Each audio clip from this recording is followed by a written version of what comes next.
اور حالات کیا ہوں گے، حالات کیا ہوں گے پتہ ہے؟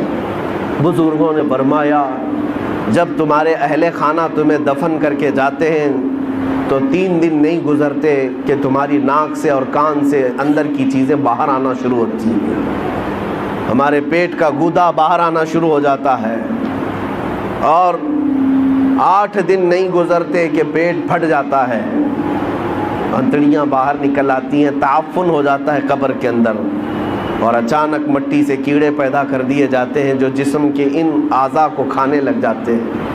40 دن گزرنے کے وقت اس کے جسم کا گوشت تک کھینچ لیا جاتا ہے۔ میرے عزیزو، یہ ہماری حقیقت ہے، یہ ہماری حقیقت ہے۔ میں کبھی کہتا ہوں نوجوانوں سے جو جیم میں جا کر اپنی باڈی بنانے میں گھنٹوں صرف کرتے ہیں، اپنی باڈی بنانے میں، اپنا چہرہ بنانے میں، تمہیں پتہ ہے مولا کائنات علی مرتضیٰ رضی اللہ تعالیٰ عنہ ایک دن قبرستان گئے اور قبر والوں کو سلام کیا، السلام علیکم یا اہل القبور، اور پھر پوچھا ہے قبر والے تمہارا کیا حال ہے؟ آپ کے ساتھ ایک تابعی حضرت سعید ابن مسیب تھے، وہ کہتے ہیں میں حضرت علی سے پوچھ رہا تھا کیا یہ قبروں والے آپ کو جواب دے رہے ہیں؟ حضرت علی کہتے ہیں ہاں وہ قبر والے جواب دے رہے ہیں، میں سن بھی رہا ہوں۔ یہ سب کے بس کی بات تو ہے نہیں۔ اس کے تھوڑی دیر کے بعد حضرت علی رونے لگ گئے، آنکھیں بھیگ گئیں۔ ان کے ساتھ موجود تابعی نے پوچھا کہ کیا جواب دیا قبروں والوں نے؟ مولا کائنات حیدر کرار شیر خدا رضی اللہ تعالیٰ عنہ فرماتے ہیں میں نے ان سے پوچھا تو قبروں والے کہتے ہیں اے علی ہمارا کیا حال پوچھتے ہو؟ جس چہرے کو ہم گھنٹوں سجایا کرتے تھے اس چہرے پر اللہ نے بچھو چھوڑ دیے اور وہ ہمیں ڈنک پہ ڈنک مارتے ہیں۔ جن بالوں کو ہم بار بار سجایا کرتے تھے ان میں خون اور پیپ بھر دیا گیا ہے۔ ہمارے جسم کے اوپر سے چمڑیاں ادھیڑ دی گئی ہیں اور گوشت کی سڑن پیدا کر دی گئی ہے، اور وہ قبروں والوں کے حالات حضرت علی سنتے سنتے رونے لگ گئے۔ وقت کے صحابی داماد رسول قبر کے ذکر سے رو پڑتے تھے۔ میرے عزیزو، آج ہماری کیا حالت ہے؟ ہماری آنکھیں تک نہیں بھیگتی، ہمارا دل تک موم نہیں ہوتا۔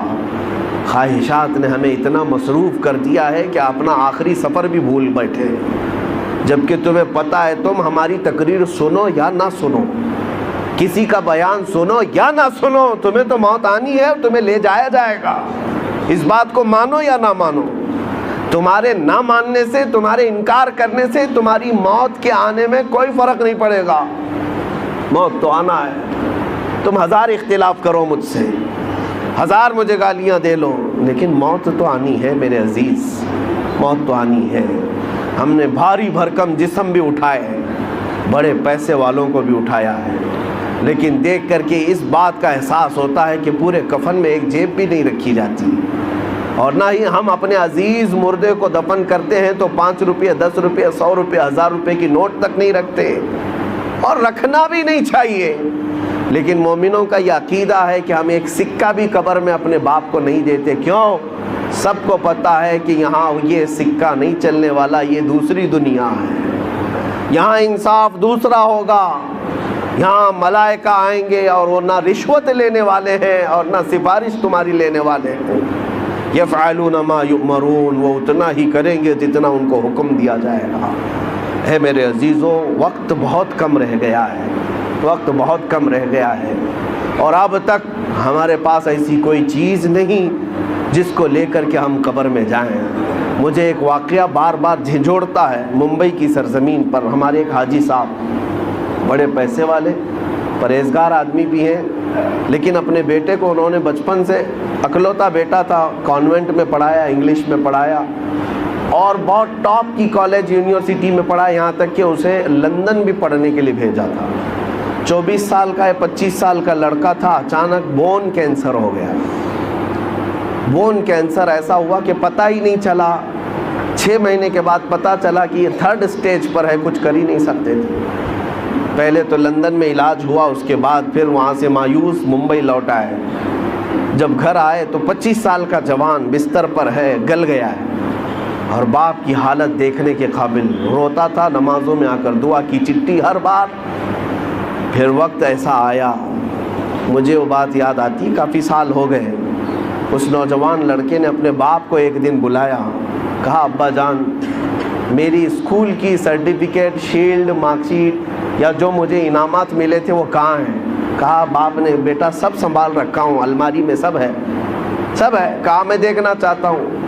اس کی 7ویں کی، 10ویں کی، 12ویں کی اور جو اس نے مسابقے، جو کمپٹیشن میں شیلڈ لیے تھے وہ سب رکھی ہوئی تھی۔ باپ لا کر کے دیتا ہے، یہ تیری 10ویں کی ہے، یہ 12ویں کی ہے، یہ کالج کی ہے، یہ تو لندن میں جو پڑھا اس کی ہے، فلاں کورس کی ہے۔ وہ بستر پر لیٹے لیٹے نوجوان دیکھتا رہا، حسرت سے اپنے باپ کو پوچھتا ہے وہ ساری سرٹیفکیٹ دکھا کر، ابا جان مجھے بتاؤ ان ساری سرٹیفکیٹ میں کون سی ایسی سرٹیفکیٹ ہے جو میں منکر نکیر کو بتا دوں تو مجھے چھوڑ دیں؟ میں قبر میں جانے والا ہوں، میری زندگی بہت مختصر سی رہ گئی، بون کینسر، اب میں بچنے والا نہیں ہوں، لیکن بابا جان مجھے بتاؤ اس سرٹیفکیٹ میں کون سی بتاؤں منکر نکیر کو کہ وہ چھوڑ دیں گے مجھے؟ باپ کہتا ہے میرے پیروں تلے زمین کھسک گئی، میں نے آج تک یہ سوچا بھی نہیں تھا، میں نے اپنے بچے کو قرآن اور حدیث کی تعلیم تو نہیں دی تھی، مختصر قرآن تو پڑھایا تھا لیکن کوئی سورہ بھی اسے یاد نہیں تھی، اس لیے کہ اسکول کالج ٹیوشن اور لندن اسی میں رہ گیا پیسے خرچہ کرتے کرتے، اور آج دنیا سے میرا بیٹا 24 سال کی عمر میں جا رہا ہے، اسے کوئی سورہ یاد نہیں ہے۔ اور اس لڑکے نے وہ میسج دیا تھا، بابا جان یہ میسج پہنچا دینا مولانا صاحب کو کہ اللہ نے اگر کسی کو بیٹا دیا ہے تو صرف دنیا میں ایسا اسے گھوڑا نہ بنائے، ایسا گھوڑا نہ بنائے ریسنگ کا گھوڑا کہ صرف دوڑتا رہ گیا، اسے خبر ہی نہیں ہے اس کی آخرت کا کیا ہونا ہے۔ کم سے کم ہر باپ اتنا تو اپنے بیٹے کو دے دے کہ وہ قبر میں میرے مصطفیٰ کو منہ دکھانے کے قابل تو ہو جائے۔ نبی پاک صلی اللہ تعالیٰ علیہ وسلم قبر میں تشریف لائیں اور پوچھیں کہ میرے لیے کیا لایا ہے تو تمہارا چہرہ کھل تو جائے کہ یا رسول اللہ میں آپ کا ہوں، آپ کے لیے دنیا چھوڑ آیا ہوں۔ لیکن ہماری اتنی حیثیت نہیں کہ جا کر کے کہہ دیں۔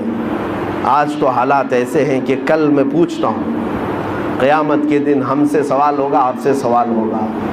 اے نوجوانوں، اللہ تبارک و تعالیٰ اگر جوانی کے بارے میں تم سے یہ سوال کرے کہ تیری 25 سالہ زندگی تھی، جب تو 20 سے 25 سال کا تھا، 25 سے 30 سال کا تھا، تیرے پاس طاقت تھی، قوت تھی، تو جوان تھا، اس وقت تو کیا کر رہا تھا؟ رب تبارک و تعالیٰ کے ہاں ہر دن کا سوال ہونے والا ہے، اتنی بات یاد رکھو۔ حدیث میں ہے، میرے آقا صلی اللہ علیہ وسلم فرماتے ہیں اس وقت تک میدان محشر سے کوئی ہٹ نہیں سکتا جب تک اپنی جوانی کا حساب پورا نہیں دے گا، دینا ہوگا۔ تم سے اگر یہ پوچھا جائے، رب تعالیٰ اگر یہ پوچھ لے، جب میرے نبی کی شان میں گندی گالیاں دی جا رہی تھی، اے جوان تو کیا کر رہا تھا؟ کیا تم یہی جواب دو گے کہ رات بھر میں گیم کھیل رہا تھا؟ اے اللہ تیرے نبی کو جب گالیاں دی جا رہی تھی، توہین کی جا رہی تھی، تو میں تو کرکٹ کھیل رہا تھا، فٹ بال کھیل رہا تھا، جیم پہ جا رہا تھا، دعوتیں اڑا رہا تھا، برتھ ڈے منا رہا تھا، یہی جواب دو گے؟ ہمارے پاس ہے کیا چیز ہے؟ میرے عزیزوں، میرے نبی کی امت ہو آپ، ہونا تو یہ چاہیے کہ حضور کی شان میں توہین سن کر کے ہر کھانا پھیکا لگنے لگ جائے، نیند اور چین و سکون غارت ہو جائے کہ جب ہمارے مصطفیٰ کریم کی عزت سلامت نہیں ہے تو پھر میری عزت کی کیا بات کی جائے۔ بہرحال آج احساس میں دلانے آپ کے سامنے کھڑا ہوں، اب فیصلہ آپ کے ہاتھ میں ہے۔ ایک چیز میں بتا کر کے رخصت ہو جاتا ہوں، جنازہ اٹھے گا اپنا، ہمارے گھر سے نکلے گا، کس میدان سے نکلے گا پتہ نہیں ہمیں، لیکن اتنی بات معلوم ہے کہ قبرستان جانے سے پہلے جنازہ یہ سب کے ساتھ ہوگا، سب کے ساتھ ہوگا۔ ابھی قبرستان پہنچا نہیں ہوتا کہ پوری قبر کے مردے کھڑے ہو جاتے ہیں۔ اگر کوئی غلط آدمی کا جنازہ آ رہا ہے، گنہگار کا آ رہا ہے، تو وہ کھڑے ہو جاتے ہیں اور کہتے ہیں اے رب ذوالجلال اسے ہمارا پڑوسی نہ بنا، اسے اس قبرستان میں داخل ہونے نہ دے، اس لیے کہ آج وہ آئے گا، دفن ہوگا، اس پر تیرا عذاب ہوگا، جس کی وجہ سے ہم سب کا چین اڑ جائے گا۔ مردے کھڑے ہو کر کے پناہ مانگتے ہیں اللہ کی بارگاہ میں کہ ایسا منحوس شخص اس قبرستان میں نہ آنے پائے۔